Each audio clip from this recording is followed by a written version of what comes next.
On this Native Report, we talk with family members of those who attended a boarding school that operated on the Boys Fort Reservation. And we dive into the history of the Morris Industrial School for Indians that operated on the land that today is home to the University of Minnesota Morris.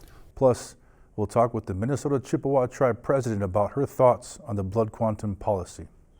Native Americans, along with horses and dogs, are the only ones with blood quantum. Production for Native Report is made possible by grants from the Blandin Foundation, Anishinaabe Fund, and Alexandra Smith Fund, in support of Native American treaty rights, administered through the Duluth Superior Area Community Foundation, and the generous support from viewers like Jack and Sharon Kemp.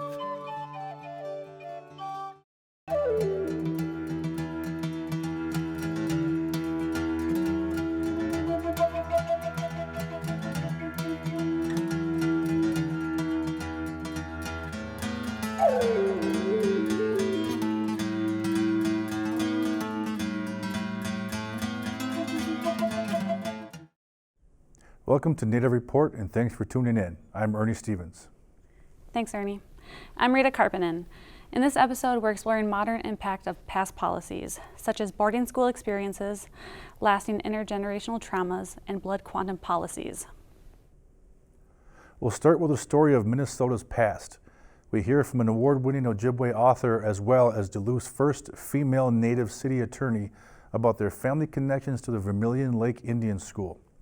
It was a boarding school from 1899 to 1954 located on the Boys Fort Reservation in Minnesota. We discussed the importance of learning about the history of boarding schools in the U.S.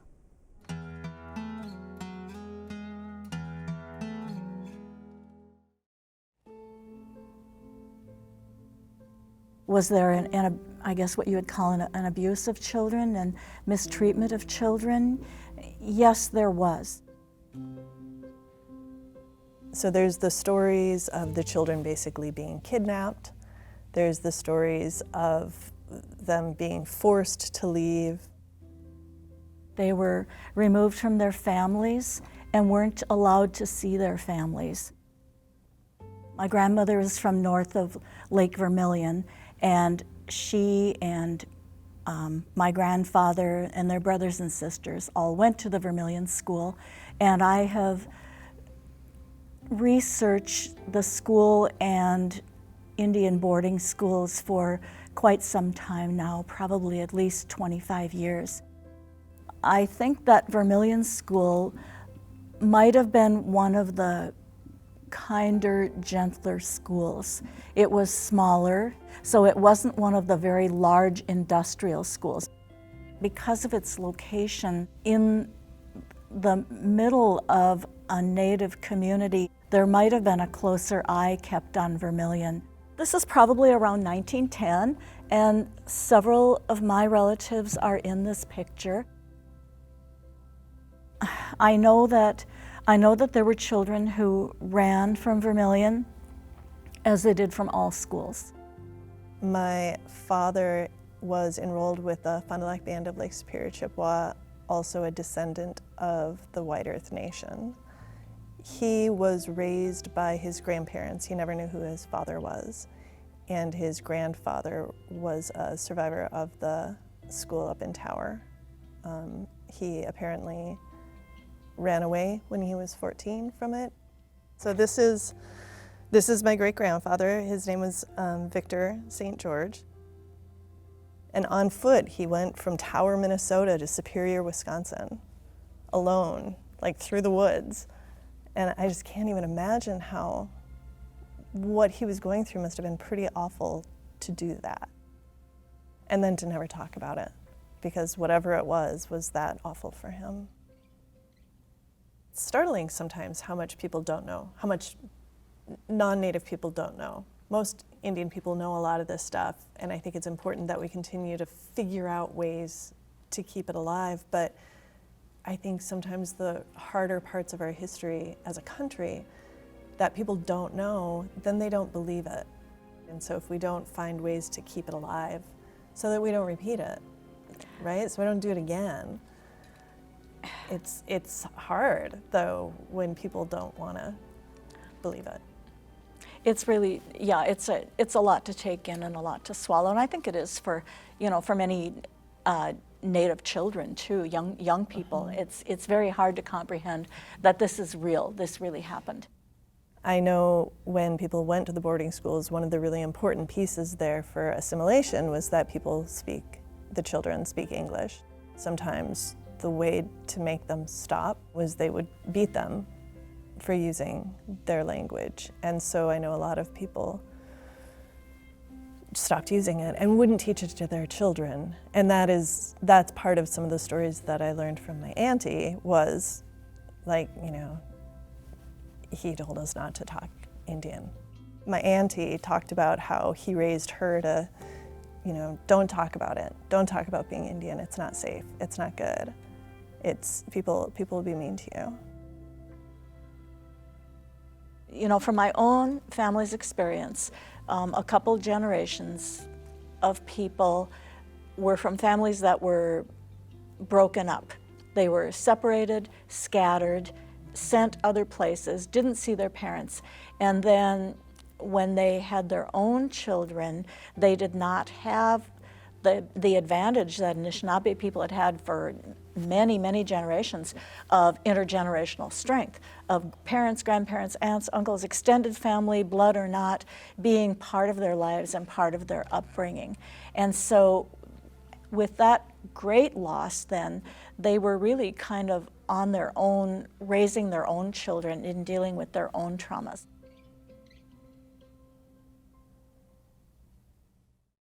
Minnesota Historical Society Press recently republished Linda's research collection on the school titled From Assimilation to Termination, the Vermillion Lake Indian School.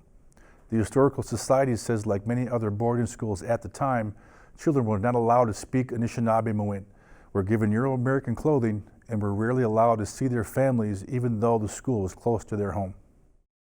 Now to another story of Minnesota's past. We learn about the history of the former Morris Industrial School for Indians, which operated on the property that is now home to the University of Minnesota Morris. We talk with a current Native student about how the past school impacts their current experience on campus now, and hear from their chancellor as well as an Anishinaabe instructor about the history of the campus grounds and how it shapes much about the campus and its student body today.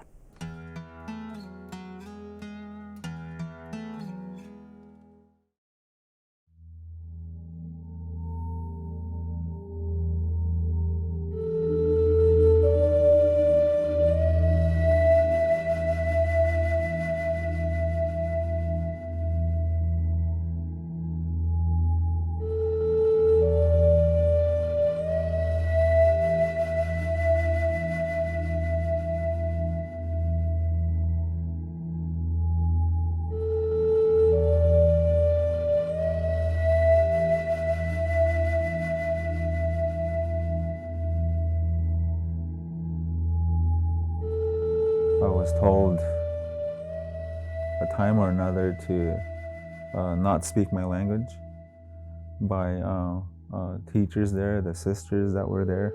They were still practicing the philosophy of assimilation. They were mean to the children, and there was a lot of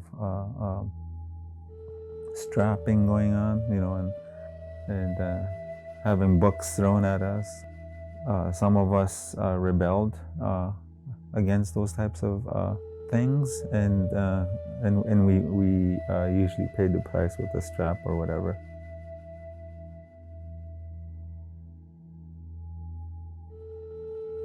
I guess for me specifically, some days it's harder than others, especially when the boarding school movements started picking up traction. It was something that a lot of non-Native students didn't know Native students struggled with, I think. Because of the tuition waiver, sometimes there's some tension between Native students and non-Native students, and this idea that Native students kind of get things for free and were privileged in certain ways. But what comes along with getting the tuition waiver is because of the boarding school history. And that's not something that Native students just, forget about. And they're like, yay, I get free school. I feel like there the general lack of education around boarding schools is kind of what motivates people to make comments like that, especially since they don't know that the boarding school is so heavily tied with the treaty of, well, I guess, this legally binding stipulation between the University of Minnesota and the Morris campus specifically after it was signed over to them to have the tuition waiver be a thing. No one was surprised that children had died here, in other words. And if you talk to students or actually any member of a tribal nation, they will say, of course people died at boarding schools. Of course people died here. So we long knew, if you go back to Berta Hearn's 1985 article and the Minnesota History article, he talks about deaths here. There are a few where we just don't know. So the disposition of the remains is left up in the air. The traumatic things that they've seen is passed on to them. So it becomes intergenerational impacts of boarding school and residential school. I remember overhearing non-Native students when I was in freshman year say like, oh, you know, they just get things for free.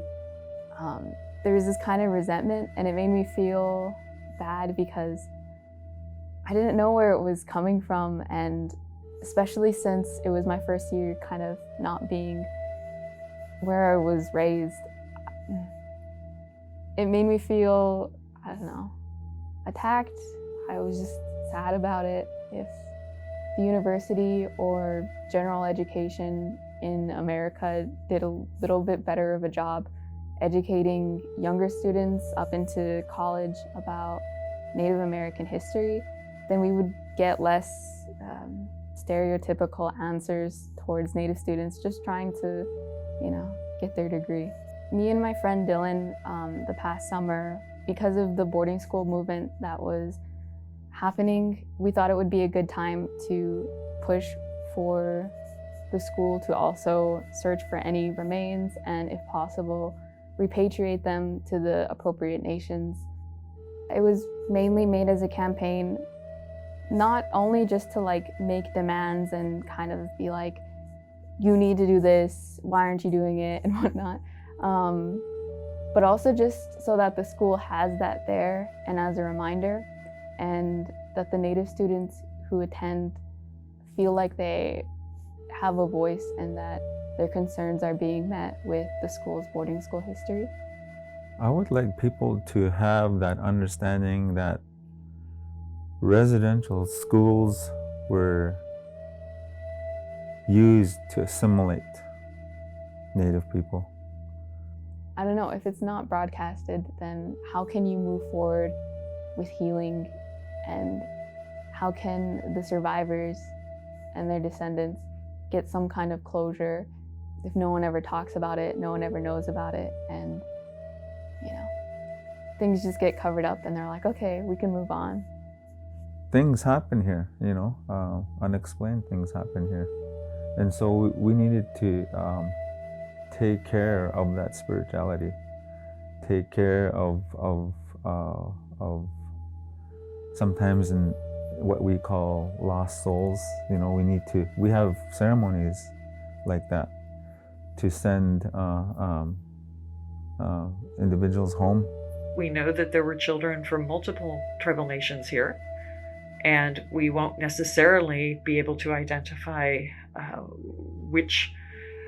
to send them home. And that will be a complicated process. But I think that what is crucial is that we do this the way that the tribal nations want to do it, and not the way that I might want to do it, or the way that somebody outside of this might want to do it. We can seek a good life. We call it Mino Bimat Ziwin, which means living a good life. And that's the goal for many of our people. And that's the philosophy that they try and take when they're trying to heal.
It's worth noting there's no connection between the Sisters of Mercy Morris Industrial School for Indians and the University of Minnesota.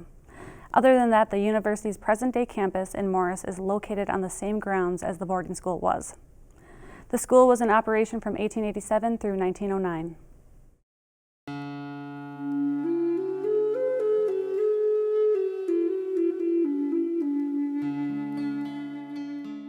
Maji, could you share with us about your grandmother? Ojibwe oral tradition is carried on by storytelling, and that's how we learn a lot of those. Rather than having, like, say, for example, my grandmother, when I asked her questions, she would tell me a story instead. Not always at the same time I asked her that question, but she would think about it for a little while. And then she would say, "Come and sit over here." And that's when I know that she would be telling me something that was serious or pertaining to a question that I asked her previously. Then she would tell me a story. And I don't really like to call them stories because those are teachings. It's a mode of teaching that's apparent in our culture as Ojibwe and Anishinaabe, which is storytelling and sharing. Our creation story starts from a time when it was total darkness here, there's nothing here. And later on, as the creation story goes, then there became light. That's why we have balance and duality in a lot of different things, and why we have two gender species that reproduce and create new life. And then later on, the earth was made, and also there's principal spirits that were made. One of the first ones that was made was the Gizis, our grandfather, the sun. That was the first one that was made, because from the source of the sun came light and day. When there was total darkness, then day came. That Manidu right there, the sun, has such unconditional love for all of life forms in its solar system, in its galaxy, that it does not have judgment on who gets the energy and life source of its light and heat. Kijewa Oki is the word. Kijewa Oki is you distribute unconditional love to everybody equally. There's not a one that's going to have more or less or not anything.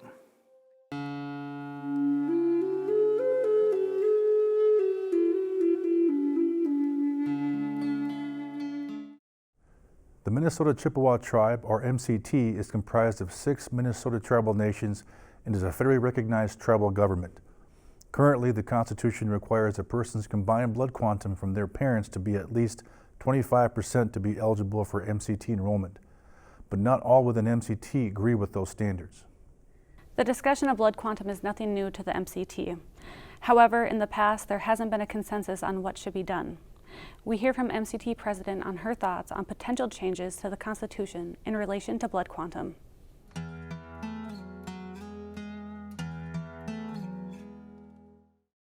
We've been talking about enrollment for 30 years, and we can keep talking about it, but we need to start moving somewhere with it. So let's start with the first step, and if that doesn't work, we'll move on to a next step.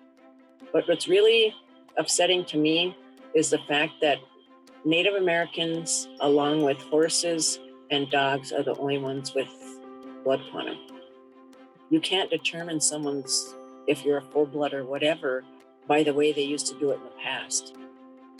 Some did it by how you looked. I had a document on my desk that was from an animal biologist from the University of Minnesota that used hair samples, the thickness of hair to determine blood quantum. It's something that we don't feel is right. That's why we're trying to do, number one, constitution reform under the Minnesota Chippewa Tribe.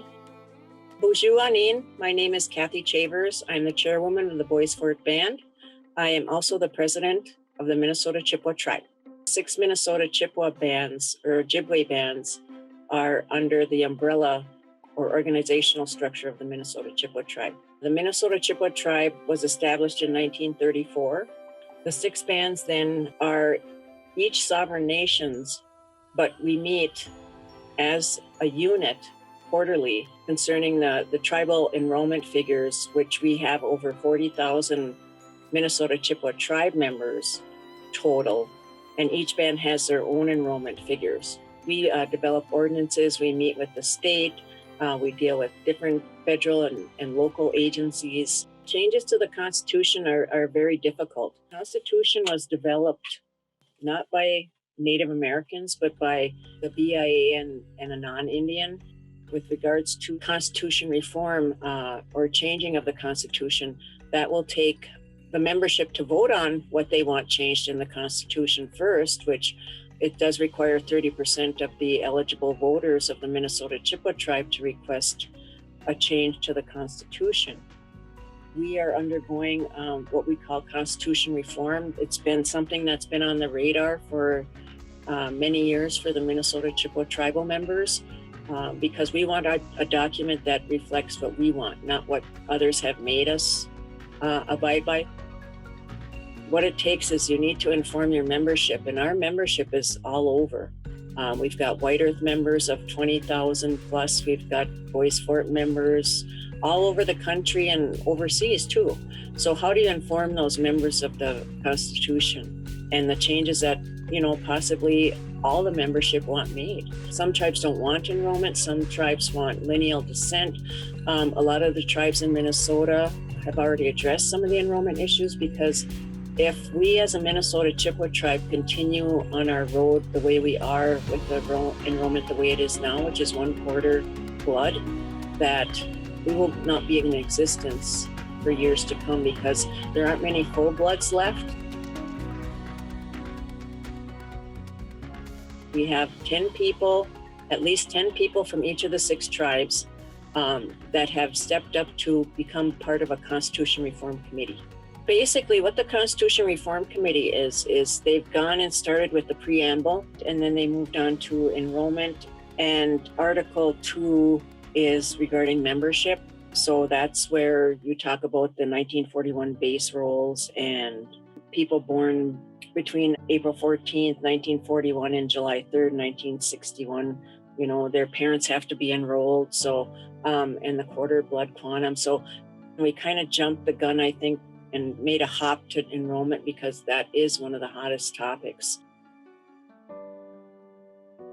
We didn't impose an enrollment on ourselves. It was imposed on us by the federal government, and actually a form of termination for us, if that's what we look at it as. So there's many laws that have gone through, like the Allotment Act, the termination era, all these other things that have happened. There's such a long history that has not been taught. Even myself, I know a lot of band members or tribal members that even don't know about our history and our culture because of the historical trauma from the boarding schools. And also they don't know that we have to abide by a constitution, that the tribes don't have the authority, the Minnesota Chippewa tribes don't have the authority to change the enrollment. That needs to be done by the MCT, all the MCT members, not the individual bands. So it's very complicated. We need to educate our people, our children, we need to educate.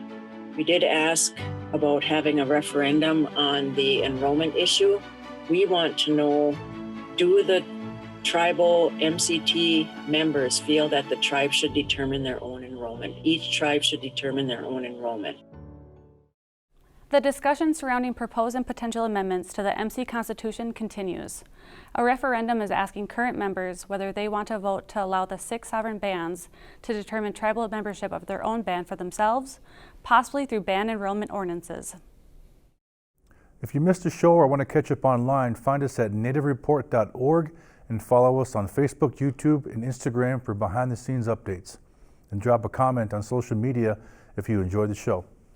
Thanks for spending your time with your friends and neighbors across Indian Country. I'm Rita Karppinen. And I'm Ernie Stevens. We'll see you next time on Native Report.